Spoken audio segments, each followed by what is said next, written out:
Online ক্লাসে মানে যতটুকু পারা যায় ততটুকু আমাদেরকে এফোর্ট দিয়ে করতে হবে আর কি।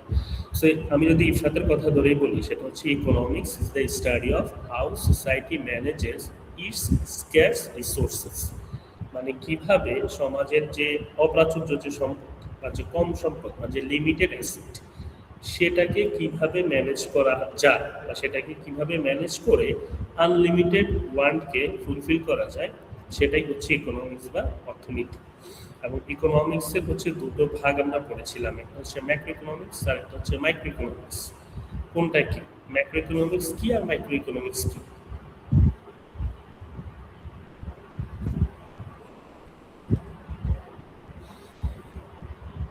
ম্যাক্রো ইকোনমিক্স কি নিয়ে কথা বলে আর মাইক্রো ইকোনমিক্স কি নিয়ে কথা বলে?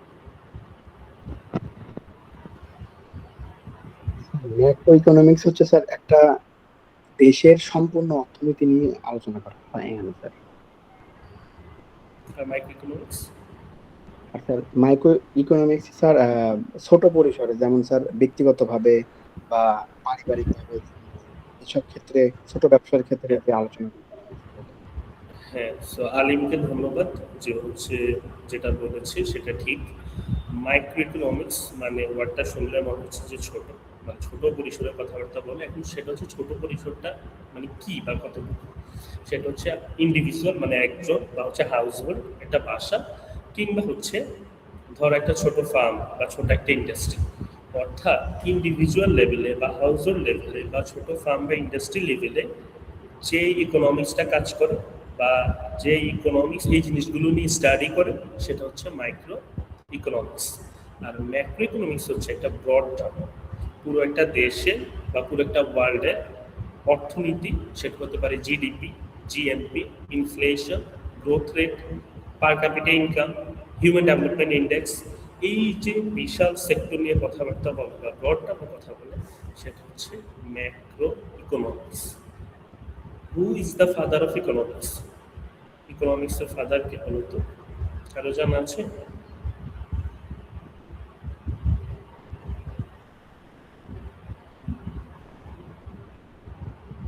হু is the father of economics? Sir, সম্ভবত অ্যাডাম স্মিথ, আমি শিওর না, তবে মনে হয়। Adam Smith.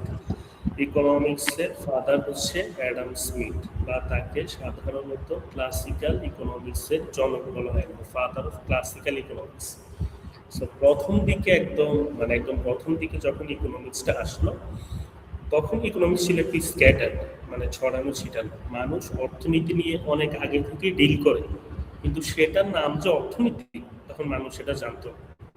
ধরো আদিমকালে মানুষজন যখন হচ্ছে পশু শিকার করতো বা হচ্ছে বন বাজার থেকে তারা মানে পশু পাখি শিকার করতো, অন্যান্য ফলমূল সংগ্রহ করতো, তখন কিন্তু এক গ্রুপ আরেক গ্রুপের সাথে লেনদেন করতো, মানে ট্রানজাকশন করতো। ধরো এর কাছে প্রচুর পরিমাণে ফল আছে, সে হচ্ছে ফল আরেক গ্রুপকে দিচ্ছে, ওই গ্রুপ তাকে হয়তো মাংস দিচ্ছে বা হচ্ছে কোনো পশু পাখি দিচ্ছে, মানে কোনো খাবার দিচ্ছে। তার মানে ট্রানজাকশনটা অনেক আগে থেকেই চলমান, যেটাকে আমরা বার্টার ইকোনমি বলি, মানে ট্রানজাকশন যেখানে হয়ে থাকে। সো এই ট্রানজাকশন অনেক আগে থেকে, মানে আদিমকাল থেকে বা হচ্ছে প্রিমিটিভ সোসাইটি থেকে হচ্ছে চলমান। কিন্তু মানুষ যে মানে এটা যে ইকোনমিক্স বা এটা যে অর্থনীতির একটা টার্ম, সেগুলো রিকগনাইজড হলো হচ্ছে ধরো 1600-1700 শতকের দিকে এসে। এই অ্যাডাম স্মিথ নামক ভদ্রলোক, যে হচ্ছে স্কটল্যান্ড যার বাড়ি, সে এটাকে ক্লাসিক্যাল ইকোনমিক্স হিসেবে পড়ানো শুরু করলো বা এটাকে ইন্ট্রোডিউস করালো। আমরা এই যে এখানে আমি অনেক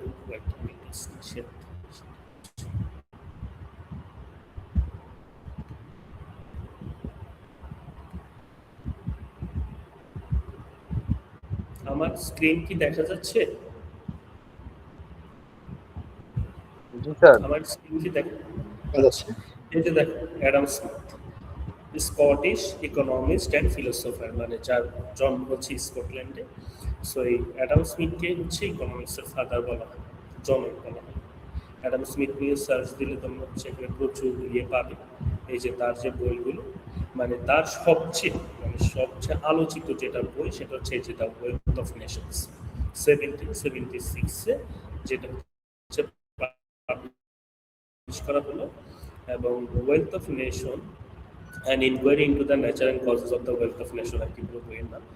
তো এই বইটা হচ্ছে ইকোনমিক্সের দুনিয়াতে পুরো রেগুলেশন নিয়ে আসলো, মানে মূলত অ্যাডাম স্মিথ এই ইকোনমিক্সের রেগুলেশন নিয়ে আসলো। সে তখন এই ইকোনমিক্স, তারপর হচ্ছে মাইক্রো ইকোনমিক্স, মানে তখন তো মাইক্রো ম্যাক্রো এভাবে এত মানে ওইভাবে পড়ানো হতো না, বাট ক্লাসিক্যাল ইকোনমিক্সের ঠিক সো ক্লাসিক্যাল ইকোনমিক্সের যে কনসেপ্ট, সেই কনসেপ্টগুলো এই অ্যাডাম স্মিথ মূলত পরিচয় করানো মানুষজনের সাথে। এই জন্যই তাকে বলা হয় যে ইকোনমিক্সের ফাদার। এর পরবর্তীতে রবার্ট কেইনস, যিনি কেইনশিয়ান ইকোনমিক্সের জন্ম, সে কেইনস এসে আবার অন্যরকম ইয়ে করল। আচ্ছা, কেউ কি রবার্ট মানে কেইনসের কি নাম শুনছো? Keynes,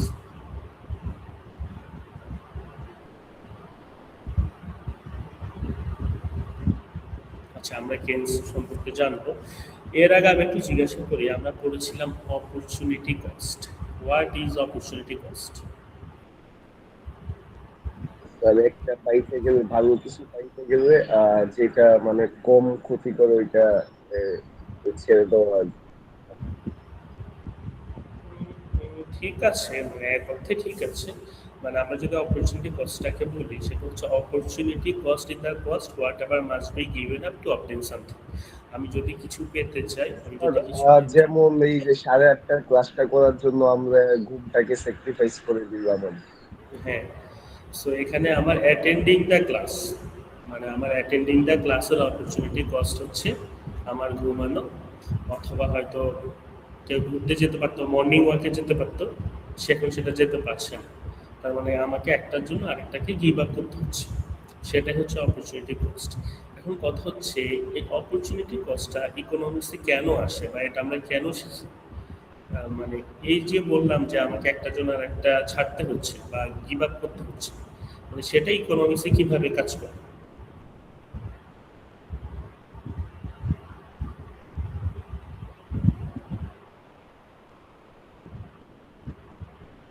Anyone?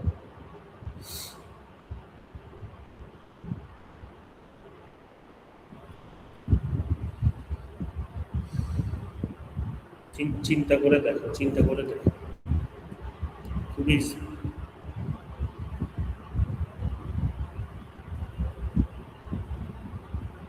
আচ্ছা, কেউ যেহেতু বলছেন আমি বলি, সেটা হচ্ছে আমরা তো বলেছিলাম যে আমাদের সোসাইটিতে আনলিমিটেড ওয়ার্ড, আমাদের অনেক চাহিদা, বাট আমাদের অ্যাসেট হচ্ছে লিমিটেড।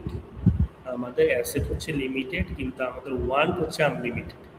তাহলে এই লিমিটেড অ্যাসেট দিয়ে আমি যদি আনলিমিটেড ওয়ান্টকে ফুলফিল করতে চাই, তার মানে যেটা সবচেয়ে সিগনিফিকেন্ট আমার জন্য, আমি সেইটাতে হচ্ছে রিসোর্স খরচ করব। তার মানে ধরো আমার কান্ট্রিতে এখন প্রচুর পরিমাণে ধান উৎপাদন করা লাগবে, বা মানুষের কথা চিন্তা ভাবনা করে আমার কাছে মনে হলো সামনে ফুড ক্রাইসিস আসতে পারে। হ্যাঁ, তো এই জন্য আমি আগে থেকে প্রচুর পরিমাণে ধানের দিকে ইনভেস্ট করব, মানে ধান উৎপাদন, পেডি প্রোডাকশন যেটাকে আমরা বলি। সো আমি যদি এই ধান উৎপাদনে প্রচুর পরিমাণে টাকা যদি আমি খরচ করি, তাহলে হয়তো আমাকে মিলিটারির দিকে কম বাজেট মানে আমি হয়তো ডিস্ট্রিবিউট করব, অথবা আমি এগ্রিকালচারে প্রচুর পরিমাণে টাকা খরচ করার কারণে আমি হেলথ সেক্টরে বা এডুকেশনে আমি কম টাকা খরচ করছি আর কি। সে অর্থাৎ আমাকে একটার জন্য আরেকটাকে গিভ আপ করতে হচ্ছে, ছাড়তে হচ্ছে। এভাবে ইকোনমিতে অপরচুনিটি কস্টটা হচ্ছে কাজ করে। রাইট, বুঝে আসছে? কেউ একটু রেসপন্স করো। জি স্যার, বুঝতে পারছি। ওকে, থ্যাংক ইউ। সো এইভাবে অপরচুনিটি কস্ট হচ্ছে ইকোনমিক্সে কাজ করে। আমি কি পিপিএফ মানে প্রোডাকশন পসিবিলিটি ফ্রন্টিয়ার নিয়ে কি কথা বলেছিলাম? না স্যার।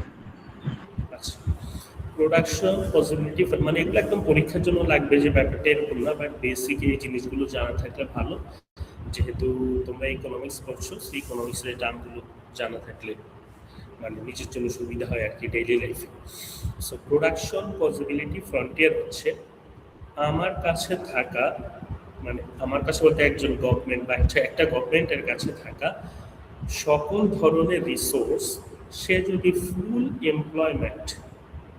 যদি ফুল স্কেলে ফুল এমপ্লয়মেন্টে ইনভেস্ট করে, তাহলে সে যে গুডস এবং সার্ভিসেস প্রডিউস করতে পারে সেটাকে একটা কার্ভ দিয়ে দেখানো হয় বা একটা রেখা দিয়ে দেখানো হয়।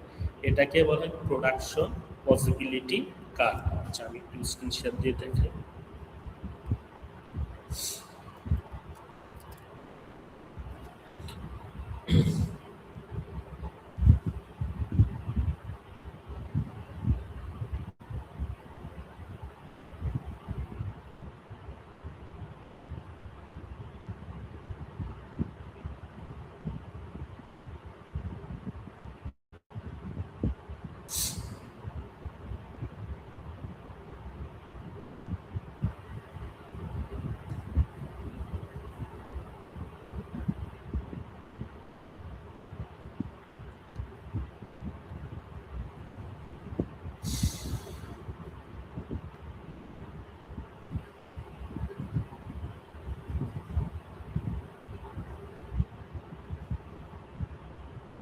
এই যে দেখো, এটা হচ্ছে প্রোডাকশন পসিবিলিটি ফ্রন্টিয়ার অথবা প্রোডাকশন পসিবিলিটি কার্ভ, একই কথা।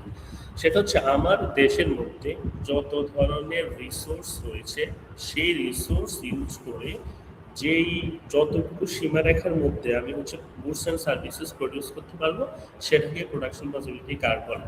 এখন একটা কার্ভ যেহেতু আমরা সাধারণত মানে কি বলে মানে দুইটা রিপ্রেজেন্টকে আমরা রিপ্রেজেন্টেশন করতে পারি, সেহেতু এখানে হেলথ কেয়ার এবং এডুকেশনকে দেখাচ্ছে। বাট একটা কান্ট্রিতে শুধু হেলথ কেয়ার এবং এডুকেশন সেক্টরই না, এর পাশাপাশি হাজার হাজার লক্ষ লক্ষ সেক্টর রয়েছে। সো গভর্নমেন্টকে দেখতে হয় যে সবগুলো সার্ভিস কোন দেখাতে হচ্ছে বা কতটুকু এতে পর্যন্ত আমি প্রডিউস করতে পারছি। এইখানে যেটা দেখতে পাচ্ছি, ধরো এই যে কার্ভটা আছে এটাকে বলে প্রোডাকশন পসিবিলিটি কার্ভ অথবা প্রোডাকশন পসিবিলিটি ফ্রন্টিয়ার। তার মানে আমার দেশের মধ্যে ধর আমি যদি দুইটা মানে ইয়ার কথা চিন্তা করি,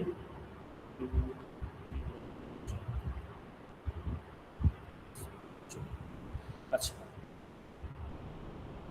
আমি যদি আমার দেশের মানে কথা যদি চিন্তা করি, ধরো আমি যদি দুইটা ইন্ডাস্ট্রি বা দুইটা সেক্টর নিয়ে চিন্তা করি, একটা হচ্ছে হেলথ কেয়ার আর একটা হচ্ছে এডুকেশন, মানে আমি এই সীমারেখার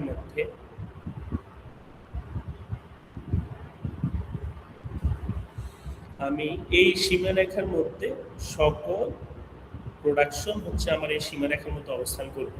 মানে আমার দেশের যত রিসোর্স রয়েছে এই রিসোর্সকে ইউজ করে আমি হচ্ছে এই রেখা পর্যন্ত প্রোডাকশন হচ্ছে আমি করতে পেরেছি। এই রেখার বাহিরে যদি আমি মানে যেতে চাই, আমি যেতে পারবো না, কজ আমার কাছে ওই পরিমাণ রিসোর্স নেই। আমি কি এই রেখার নিচে থাকতে পারবো? হ্যাঁ, আমি এই রেখার নিচে ধরো এখানে থাকতে পারবো, কিন্তু সেটা হচ্ছে ইনএফিসিয়েন্সি, মানে আমি ঠিকঠাকভাবে রিসোর্স ইউজ করছি না। আমি ঠিকঠাকভাবে রিসোর্স হচ্ছে কি ইউজ করছি না। তার মানে আমি যদি এই নিচে যদি পয়েন্টটা থাকি সেটা হচ্ছে কি ইনএফিশিয়েন্ট পয়েন্ট। আর আমি যদি উপরে যেতে চাই, সাধারণত আমি উপরে যেতে পারবো না, কিন্তু যদি দেশে যদি টেকনোলজিক্যাল অ্যাডভান্সমেন্ট হলে কি এফিসিয়েন্সি বেড়ে যায়, তখন এই প্রোডাকশন পসিবিলিটি ফ্রন্টিয়ার বা কার্ভটা হচ্ছে শিফট করে ডানে যেদিকে, তখন হচ্ছে সেম পরিমাণ রিসোর্স ইউজ করে আমি আরো বেশি পরিমাণ পণ্য বা সেবা হচ্ছে উৎপাদন করতে পারছি। এবং এখানে অপরচুনিটি কস্টটা কিভাবে কাজ করে দেখো, আমি যদি বি পয়েন্টে থাকি, ধর আমি এখন হচ্ছে বি পয়েন্টে, তাহলে আমি এই দিকে যদি রেখাটা নিই, তার মানে আমি এতটুকু হেলথ কেয়ার এবং হচ্ছে এতটুকু কোয়ান্টিটির এডুকেশন হচ্ছে আমি প্রডিউস করছি। কিন্তু আমি যদি সি পয়েন্টে আসি, তাহলে আমি কি করা লাগছে, এই যে আমার হেলথ কেয়ার হচ্ছে কমিয়ে দেওয়া লাগছে।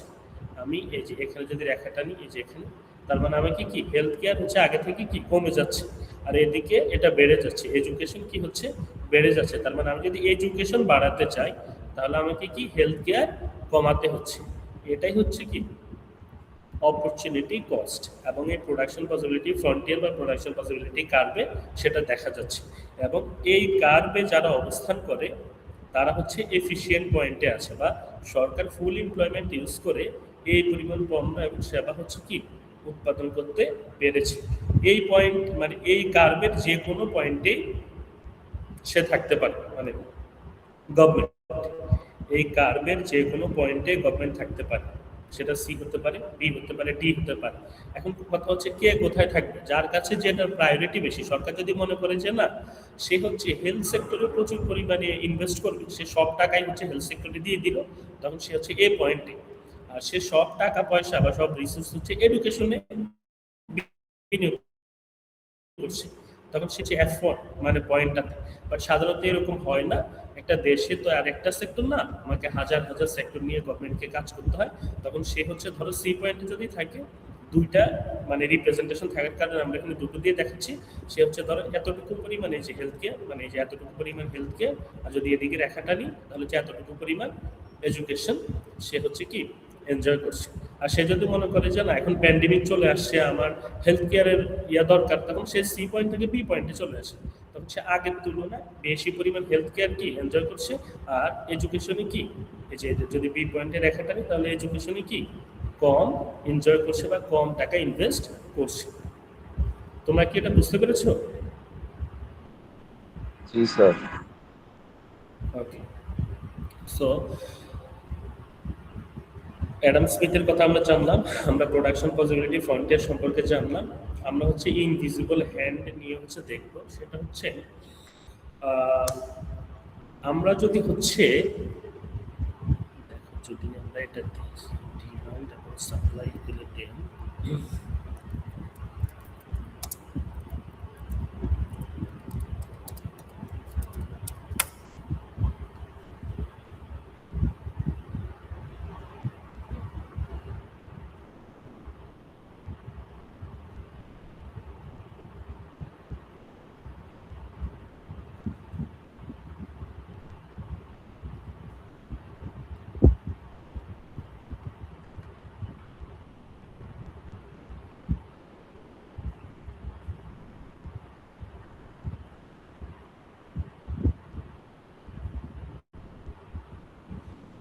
আমার স্ক্রিন তো দেখা যাচ্ছে, রাইট? স্যার হ্যাঁ, এখন দেখো এটা হচ্ছে মানে একটা মার্কেটের ফিগার। এটা মার্কেটে কিভাবে ডিমান্ড সাপ্লাই কাজ করে। ডিমান্ড কার্ভটার দিকে তাকাও। ডিমান্ড কার্ভ হচ্ছে সাধারণত ডাউনওয়ার্ড স্লোপিং, মানে সে যে উপর থেকে নিচে যাচ্ছে। আর সাপ্লাই কার্ভ যেটা, সেটা হচ্ছে আপওয়ার্ড স্লোপিং। কেউ কি আমাকে বলতে পারবে কেন ডিমান্ড কার্ভ ডাউনওয়ার্ড স্লোপিং এবং কেন সাপ্লাই কার্ভ আপওয়ার্ড স্লোপিং?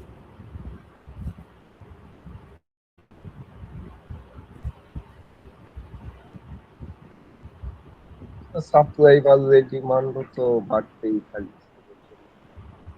সেটা অন্য কথা। আমি বুঝাতে চাচ্ছি ডিমান্ড কার্ভ কেন হচ্ছে ডাউনওয়ার্ড স্লোপিং, সাপ্লাই কার্ভ কেন হচ্ছে আপওয়ার্ড স্লোপিং। এক্স অ্যাক্সিস এবং ওয়াই অ্যাক্সিসের দিকে খেয়াল করো, বোঝার কথা।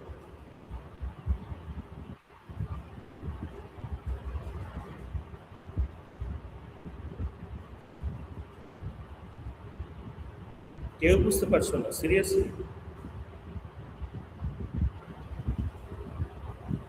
ভালো করে ফিগারটার দিকে খেয়াল করো।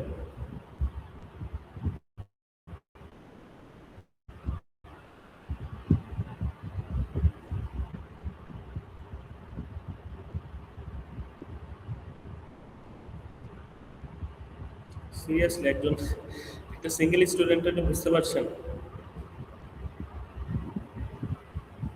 দেখো আমার স্যার যে এখানে স্যার হলো প্রাইসের সাথে স্যার কোয়ান্টিটির রিলেশনশিপটা দেখানো হয়েছে। প্রাইস যখন আমাদের বেশি থাকতেছে তখন আমরা হিউজ পরিমাণ কোয়ান্টিটি করতে পারতেছি, আর প্রাইস যখন হয়ে যাচ্ছে, কমে যাচ্ছে, তখন কোয়ান্টিটিও কমে যাচ্ছে। না না না, পরের পার্টটা হয়নি, বাট প্রথম পার্টটা ঠিক আছে আরিফুল। সো আরিফুল যেটা বললো যে এখানে প্রাইস এবং কোয়ান্টিটির রিলেশনশিপ দেখাচ্ছে। দেখো আমার এক্স অ্যাক্সিস হচ্ছে কোয়ান্টিটি আর ওয়াই অ্যাক্সিস হচ্ছে কি প্রাইস। তার মানে this graph shows or the represents the relationship between price and quantity. এখন কথা হচ্ছে প্রাইস অ্যান্ড কোয়ান্টিটির মধ্যে কি ধরনের সম্পর্ক দেখাচ্ছে। ডিমান্ড কার্ভ কেন ডাউনওয়ার্ড স্লোপিং? কারণ হচ্ছে আমার যদি প্রাইস বেড়ে যায়, একটা প্রোডাক্টের প্রাইস যদি বেড়ে যায়, তাহলে মানুষ কি কম পরিমাণে কিনে বা কম পরিমাণে কনজিউম করে। ধরো আমার প্রাইস হচ্ছে ধরো এখানে, এই যে ধরো এখানে, তাহলে আমার কোয়ান্টিটি হচ্ছে কি এখানে।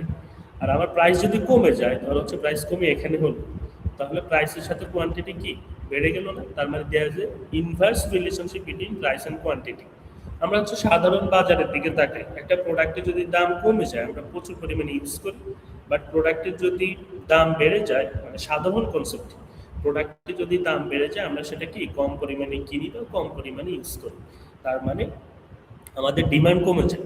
এর জন্য প্রাইসের সাথে ডিমান্ডের হচ্ছে কি নেগেটিভ রিলেশনশিপ, আর প্রাইসের সাথে সাপ্লাই হচ্ছে পজিটিভ রিলেশনশিপ। কারণ কি, একজন প্রডিউসার যখন হচ্ছে প্রোডাক্টের দাম বেড়ে যায় সে প্রচুর পরিমাণে প্রডিউস করে এবং সেটা মার্কেটে সাপ্লাই দেয়। তার মানে প্রাইসের সাথে সাপ্লাই হচ্ছে পজিটিভ রিলেশনশিপ। এর জন্যই হচ্ছে সাপ্লাই কার হচ্ছে কি আপওয়ার্ড স্লপিং। তুমি এই যে এখানে দেখাটা ধরো এই প্রাইসে সাপ্লাই হচ্ছে কি আমার এতটুকু, দাম যদি প্রাইস যদি এতটুকু করে দিই উপরে, তাহলে আমার কি এই যে প্রাইসের সাথে সাপ্লাই হচ্ছে কি কোয়ান্টিটি কতটুকু, এতটুকু। তার মানে আমার প্রাইসের সাথে ডিমান্ডের হচ্ছে কি ইনভার্স রিলেশনশিপ বা নেগেটিভ রিলেশনশিপ, আর প্রাইসের সাথে সাপ্লাই হচ্ছে পজিটিভ রিলেশনশিপ। এবং এই দুটো কার্ভ, ডিমান্ড কার্ভ এবং সাপ্লাই কার্ভ যেখানে ইন্টারসেক্ট করে, অর্থাৎ একটা এটাকে ছেদ করে, সেখানে হচ্ছে ইকুইলিব্রিয়াম প্রাইস এবং ইকুইলিব্রিয়াম কোয়ান্টিটি নির্ধারিত হয়, অথবা মার্কেট প্রাইস এবং মার্কেট কোয়ান্টিটি নির্ধারিত হয়। কিভাবে কাজ করে, যে ধরো আমাদের এক একজন মানুষের ডিমান্ড হচ্ছে কি এক এক রকম, তো এই ডি কার্ভ বা এডি কার্ভটা মানে অ্যাগ্রিগেট ডিমান্ড কার্ভ, সেটা হচ্ছে পুরো সোসাইটির মানুষজনের ডিমান্ডটাকে হচ্ছে রিপ্রেজেন্ট করে। আর এএস কার্ভ বা সাপ্লাই কার্ভ মানে অ্যাগ্রিগেট সাপ্লাই কার্ভ, সেটা হচ্ছে পুরো সোসাইটির মানুষজনের মানে প্রডিউসারের সাপ্লাই কার্ভ মানে সাপ্লাইটাকে হচ্ছে রিপ্রেজেন্ট করে। এবং পুরো সোসাইটিতে কনজিউমার যারা, কনজিউমারদের ডিমান্ড এবং প্রডিউসারদের সাপ্লাই যেখানে ইন্টারসেক্ট করে, সেখানে হচ্ছে কি মার্কেট প্রাইস এবং মার্কেট কোয়ান্টিটি নির্ধারিত হয়। ধরো যেখান থেকে হচ্ছে একদম মানে র মেটেরিয়ালস হচ্ছে তোমার যেখান থেকে ইয়ে হয় মানে কি বলে ডিস্ট্রিবিউট হয়, যেমন বাংলাদেশে যদি আমি খাতুনগঞ্জের কথা বলি, চট্টগ্রামে, এখান থেকে বাংলাদেশের সকল গ্রোসারি আইটেম মানে এখান থেকে হচ্ছে প্রাইস মোটামুটি ফিক্স করা হয়। কিন্তু যখন আমরা দেখি ওই যে ওটার আশেপাশে দেখি কেউ হয়তো ধরো 1 কেজি পেঁয়াজ বিক্রি করছে 122 টাকা, ধর 122 টাকা, কেউ বলছে 120 টাকা, কেউ বলছে 118 টাকা, কেউ বলছে 125 টাকা। তার মানে এক একজনের কাছে এক এক প্রাইস। কিন্তু যখন হচ্ছে আমাদের কনজিউমার লেভেলে চলে আসে তখন কি প্রাইসটা মোর অর লেস মোটামুটি সব দোকানে সেম থাকে না, যে ধরো 118 টাকা করে এই এলাকায় সব জায়গায় বা পুরো মোটামুটি এই জেলাতে বা এই দেশের মধ্যে হচ্ছে 118 টাকায় সেল হচ্ছে, এবং সেটা কতটুকু ধরো হচ্ছে 1 কেজি। তার মানে এই প্রাইস এবং কোয়ান্টিটিটা সেটা হচ্ছে কনজিউমার এবং হচ্ছে প্রডিউসার যারা, তাদের দুইজনের ইন্টারাকশনের মাধ্যমে সেট হয়। এখন অ্যাডাম স্মিথ বলছে যে এই যে সেট হচ্ছে মানে অ্যাগ্রিগেট ডিমান্ড এবং অ্যাগ্রিগেট সাপ্লাই কার্ভ যে একটা আরেকটাকে ইন্টারসেক্ট করছে, এটা হচ্ছে ইনভিজিবল হ্যান্ডের মতো কাজ করে, মানে অদৃশ্য হাতের মতো কাজ করে। এখানে কেউ নিয়ন্ত্রক নেই, মানে এখানে না আছে কোনো সরকার, না আছে কোনো বহিরাগত শক্তি যারা হচ্ছে এটাকে নিয়ন্ত্রণ করবে, বরং হচ্ছে অটোমেটিক বা অদৃশ্য হাতের মতো এটা হচ্ছে মানে নিয়ন্ত্রিত হয় বা একটা আরেকটাকে হচ্ছে ইন্টারসেক্ট করে। এটাকে মানে অ্যাডাম স্মিথ বলছে যে ইনভিজিবল হ্যান্ড। এই যে দেখো অ্যাডাম স্মিথের ইনভিজিবল হ্যান্ডের একটা কনসেপ্ট, সেটা হচ্ছে আমরা এখানে দেখতে পারি, মানে গভর্নমেন্টের কোনো ইন্টারভেনশন এখানে নেই।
আচ্ছা, আমি যে ভিডিওটা মানে এতক্ষণ দেখিয়েছি, তোমরা কি দেখতে পেয়েছো ভিডিওটা?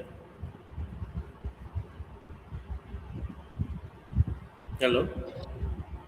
জি স্যার, দেখতে পাইছি, কিন্তু স্যার আটকে আটকে আসছিল।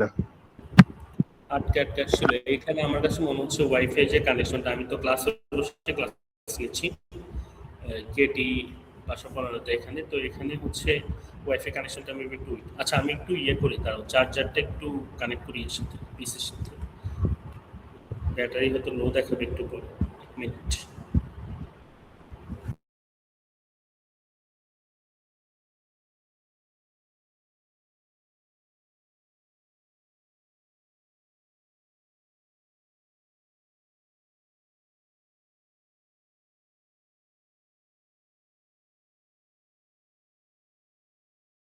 আচ্ছা, সরি স্টুডেন্টস, আমি হচ্ছে কি বলে, আমি টিচার্স লাউঞ্জে হচ্ছে আমার ব্যাগটা রেখে এসেছিলাম।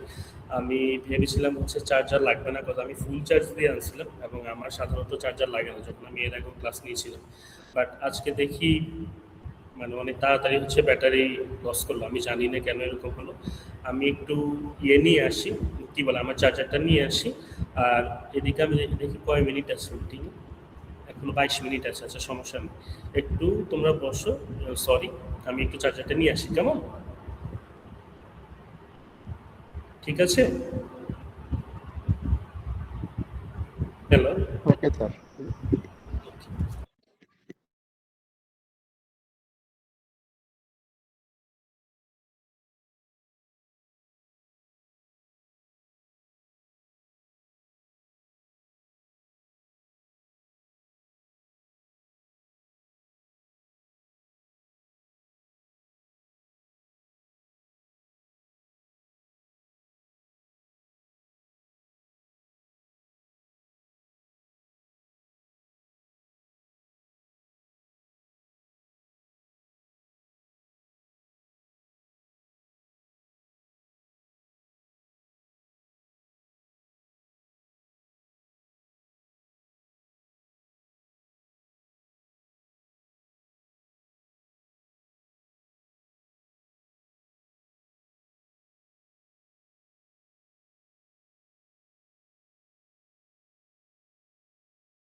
আব্দুল আলিম, আচ্ছা, হইচই কিসের? কিছুই না, আমার তো কই ঘুমায়।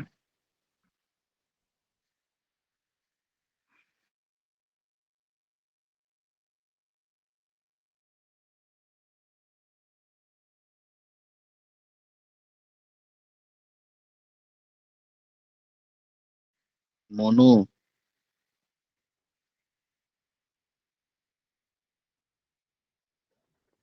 মনুর থেকে শ্রাবণ, কাহিনীটা শুনতাম, মনু ভালো জানে। কি বলস? আমাদের এই সাথে ক্লাস করে মাহফিলে কেমন? এই, আমাদের সাথে ক্লাস করে তোমার কেমন ফিল হচ্ছে? ওর নাকি মামা অর্গাজম হয়ে গেছে। কে? আরে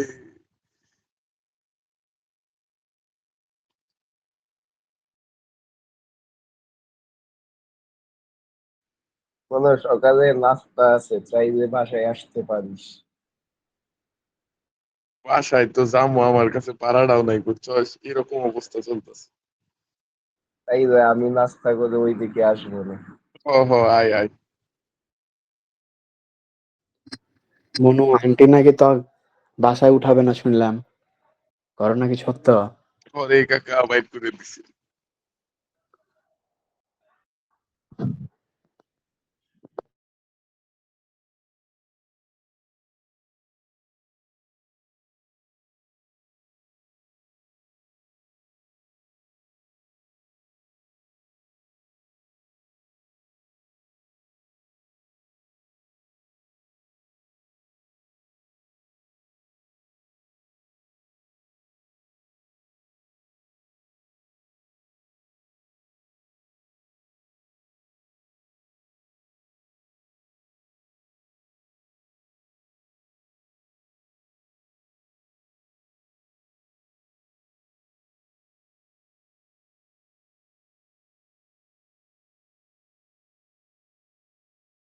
কেউ কি ক্লাস রেকর্ড করে রে? কিসের রেকর্ড? রেকর্ড হবে নিজের মাথার ভিতরে।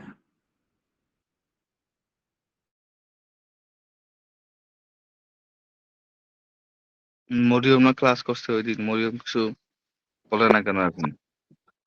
এই উদ্যোক্তা কোথায়? এটিএমটি বইয়ে ক্লাস করতেছিল, এখনো এটিএমটি বইয়ে আছে, তবে ফাউ কথা রিপ্লাই দেয় না।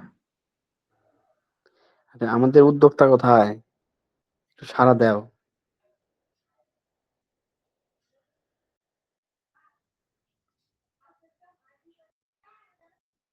ফাহিম, জয়েন দিছিস? আছি রে, আছি। চোখটা খোলা রাখছি বাবা। তুই তো ভালোই পোল্ট্রি নেওয়া শিখছিস রে। ওই গেছিলাম জার্সি কিনতে, হালুয়ায় তো আমি যাবো দেখে ওই দোকানই অফ করে দিছে, ওই দোকানই খুলে নাই। আরে আমাক দিয়ে জোর করে কমেন্ট করাইছে। মানুষে ইনবক্সে কমেন্ট দেয় যে কমেন্ট কর কমেন্ট কর। সবাই রে তাইলে ওই একই চাল চলছে, সবাই রে দিয়ে ওই ফেসবুকের মধ্যে কমেন্টিং করাইছে, করাইয়া ওই দোকানটাই খুলে নাই। ওই তো মুনাফিক মামা, ওই তো মুনাফিক। মামা, যার কাছ থেকে জার্সিটা আনো ওর তো সংসার ছাড়াছাড়ি হয়ে গেছে।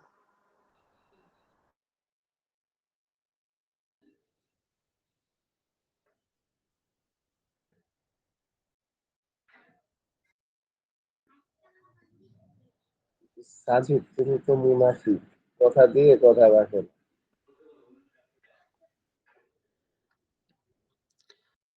রাহাত সোয়াদের সাথে কথা হয়েছিল পরে? না, রাতে যে কথা হয় নাই, স্যার আসছে। হ্যাঁ, হ্যালো, আমার কথা শোনা যাচ্ছে? জি স্যার। জি স্যার। আমাকে হচ্ছে সেট আপ চেঞ্জ করতে হয়েছে, কজ প্লাগের যে লাইনটা ওটা আসলে সব দিকে নাই, তো এই জন্য হচ্ছে আমি একটু এদিকে আসলাম আর কি, হোয়াইট বোর্ডের কাছে। আমাদের হয়তো ক্লাসে হচ্ছে 15 মিনিটস বাকি আছে, বাট আমরা হচ্ছে আবার নতুন করে লিঙ্ক দিয়ে জয়েন করবো আর কি, যেহেতু ক্লাস হচ্ছে 1.5 ঘন্টা। বাট আগে আগে ছেড়ে দিব তোমাদেরকে, যেহেতু ঈদের আগে শেষ ক্লাস। সো আমিও আসলে তো পেন দিয়ে লাভ নেই, তোমরা একটু এনজয় করো। গরুঘাটে যাও। গরু কি কিনা শেষ সবার, নাকি এখন শুরুই হয় নাই? শুরুই হয় নাই স্যার। গরুর হাট তো বসলো নাকি? জি স্যার। আমাদের যে এলাকা, মানে আমি তো হচ্ছে শনিরাখায় থাকি, মানে এখানে ঢাকায়। তো ওইখানে দেখলাম যে প্রথমে বলেছিল এবার কোনো হচ্ছে গরু বাজার এখানে বসতে দিবে না, বিকজ হচ্ছে রোডের উপরে বসে, প্লাস হচ্ছে এদিক দিয়ে মানুষজন যাতায়াত করতে পারে না, গাড়ি চলাচল করতে পারে না। বাট পরে দেখলাম যে না, আবার মানে প্রতি বছরের মধ্যে আবার হচ্ছে গরুর হাট বসলো আর কি। তো চলাচল করতে আসলে অনেক সমস্যা হয় রোডের উপরে, তো এই জন্য একটা ঝামেলা। স্যার বাট আপনার ওই হোম টাউন কোথায়? আশেপাশের, আমার হোম টাউন হচ্ছে লক্ষ্মীপুর।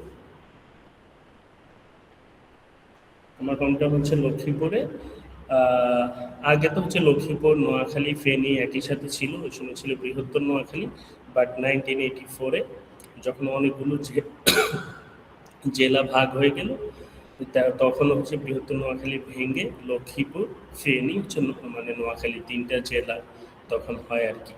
ওই যে তোমার ফরিদপুর তো আগে হচ্ছে বৃহত্তর ফরিদপুর ছিল, এরপরে ভেঙে গোপালগঞ্জ হলো, হ্যাঁ, এই আর কি। ওই ওটার মতো ওই সময় কারণ 1984 এর লক্ষ্মীপুর দিকে। কোন উপজেলা স্যার? লক্ষ্মীপুর উপজেলা না, লক্ষ্মীপুর জেলার নাম। আর কোন লক্ষ্মীপুর হচ্ছে উপজেলা সেটা জিজ্ঞেস করছি স্যার। ও আচ্ছা, আমার উপজেলা আমার হচ্ছে রামগঞ্জ।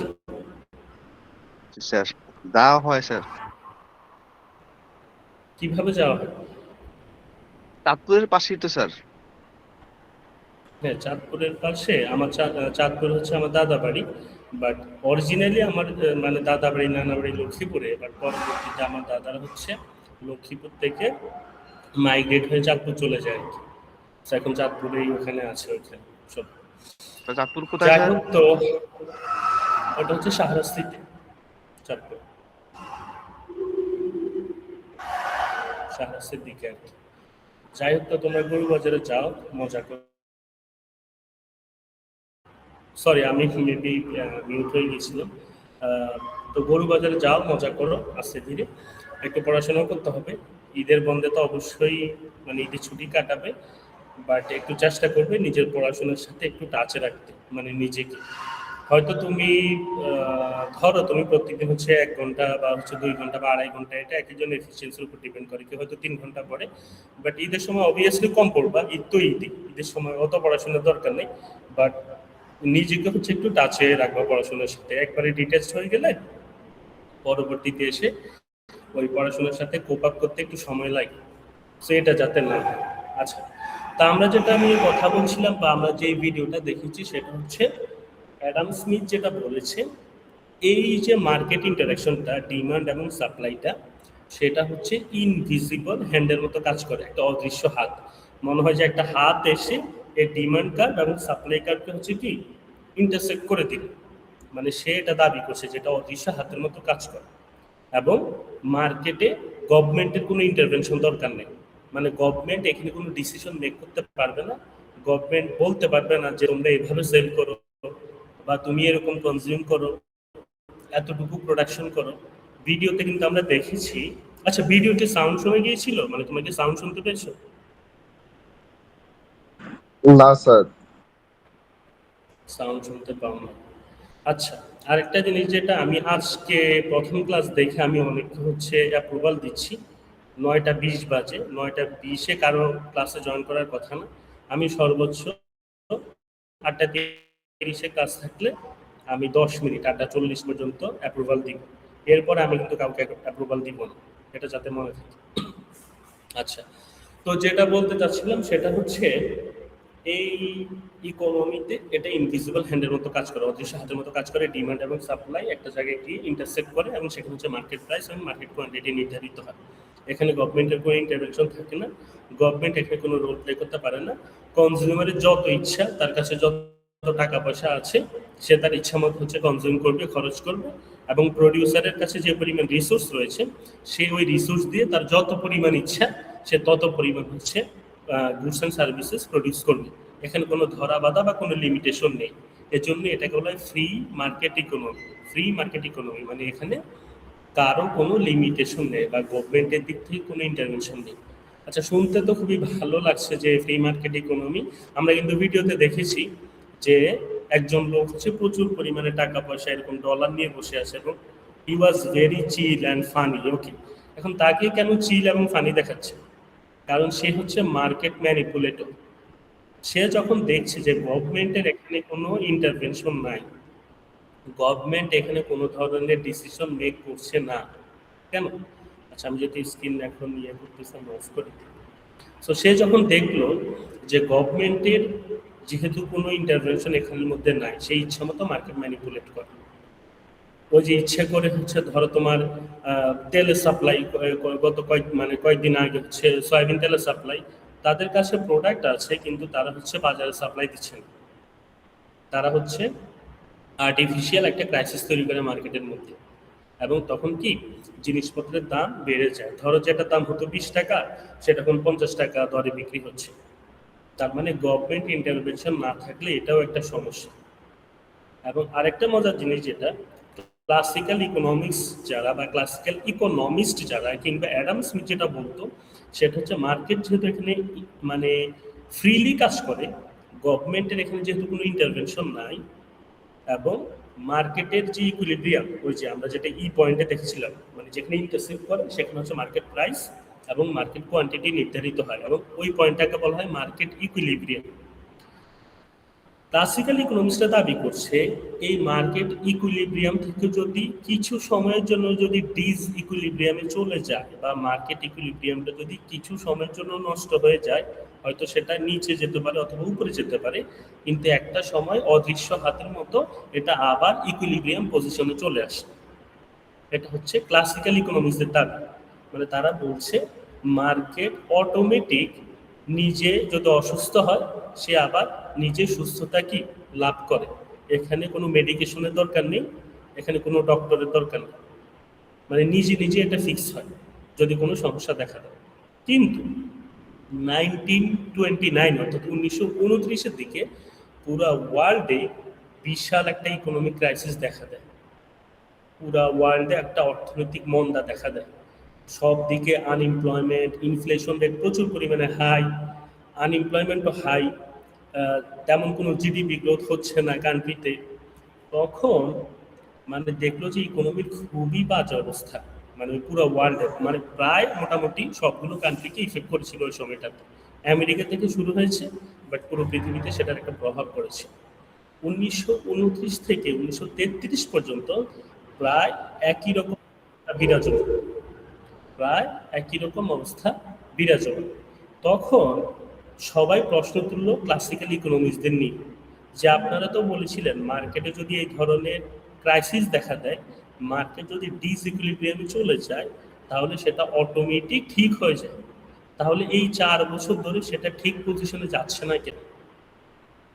মার্কেটে কেন এখনো হাই আনএমপ্লয়মেন্ট, হাই ইনফ্লেশন এবং জিডিপি গ্রোথ কেন থেমে আছে?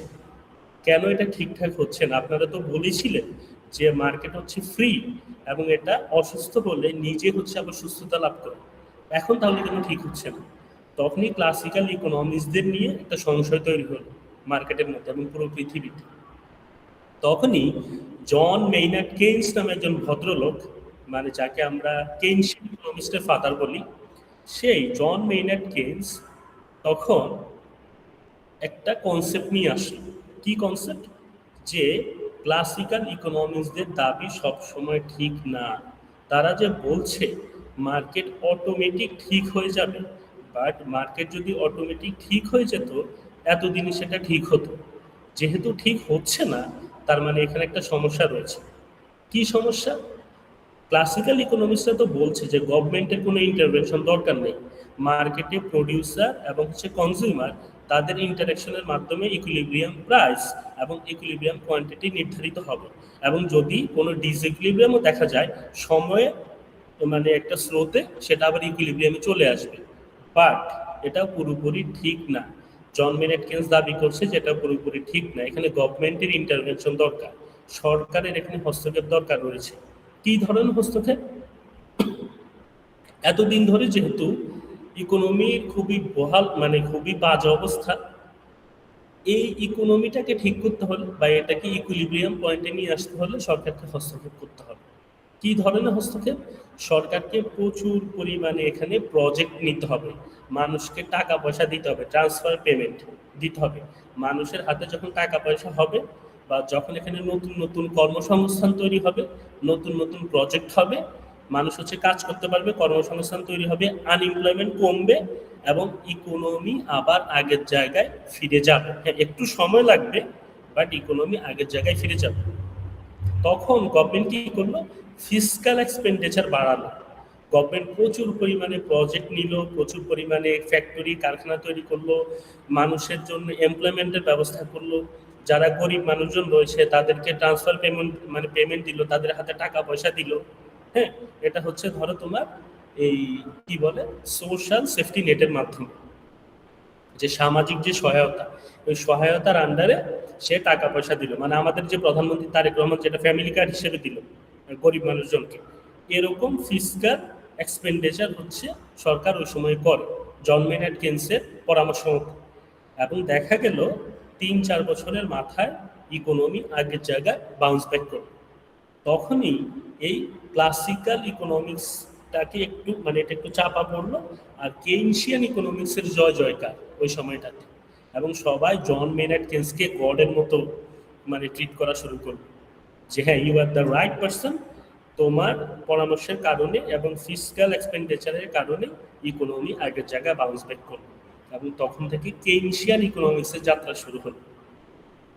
এবং পরবর্তীতে এই কেইনশিয়ান ইকোনমিক্স যে 100% পারফেক্ট ছিল ব্যাপারটা এরকম না, এটারও কিছু উইকনেস ছিল, এবং পরবর্তীতে আরবিসি মডেল নামে একটা মডেল আসলো, এবং আরো কিছু মডেল ছিল যারা হচ্ছে কেইনসের যে কিছু উইকনেস রয়েছে সেগুলোকে সলভ করবে। বাট এখন পর্যন্ত ইকোনমি যে 100% পারফেক্ট ব্যাপারটা এরকম না, 100% পারফেক্ট বলতে কিছুই নেই, বাট দিন দিন জিনিসগুলো হচ্ছে এভলভ হচ্ছে, এবং ইকোনমিক্সটা নতুন নতুন কনসেপ্ট, নতুন নতুন থিঙ্কিং নিয়ে আসছে। আচ্ছা, আমাদের যে ক্লাসটা সেটা প্রায় আমি দেখতে পাচ্ছি মানে শেষের দিকে, আমি নতুন লিঙ্ক দিচ্ছি, ওখানে বেশিক্ষণ রাখবো না, আধা ঘন্টা হয়তো থাকার কথা, বাট আমি হচ্ছে 15 মিনিটের মধ্যে ছেড়ে দেবো। তোমরা একটু নতুন লিঙ্কটাকে মানে জয়েন করো, আমি হচ্ছে নতুন লিঙ্ক দিচ্ছি টেলিগ্রামে।